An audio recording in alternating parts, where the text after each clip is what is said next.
Well, now to the homicide trial of a former Milwaukee police officer accused of choking a man to death. A turning point met today in the trial of Michael Mattioli as the defense will present its case to the jury starting tomorrow.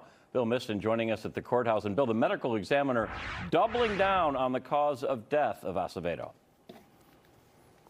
Ted and Mary, the state rested its case late this morning. Its final witness, the current Milwaukee County Chief Medical Examiner. She reviewed the findings of the former Chief Medical Examiner who did the autopsy of Joel Acevedo. And the current Chief Medical Examiner stands by her opinion and medical ruling that Acevedo's death was a homicide. The cause of death was anoxic encephalopathy due to traumatic asphyxia during violent struggle. Milwaukee County Chief Medical Examiner Dr. Wisława Tłomak says that means severe brain damage caused by a lack of oxygen.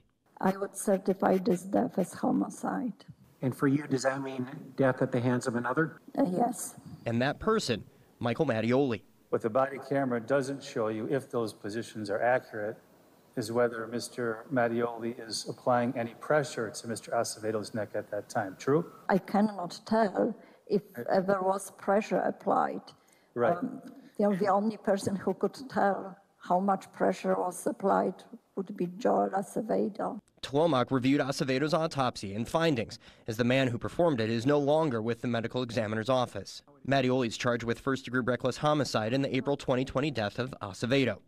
Mattioli says after a get-together and drinking with Acevedo and friends, he awoke to Acevedo going through his pockets. Witnesses testified Acevedo denied stealing, refused to leave Mattioli's home, pushed Mattioli, and punched one of the men. Mattioli was found straddling Acevedo when officers arrived.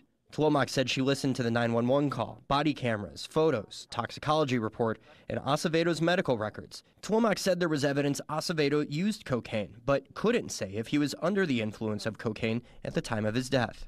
Obesity, his asthma, his cocaine use played no role in his death. Those conditions that you just mentioned made him more vulnerable. Now, the defense asked and was granted a continuance for the trial today. So the defense will call its first witnesses for its case in the morning, and the hope is to get to closing arguments, if not tomorrow, by Friday. Reporting live in Milwaukee, Bill Miston, FOX6 News.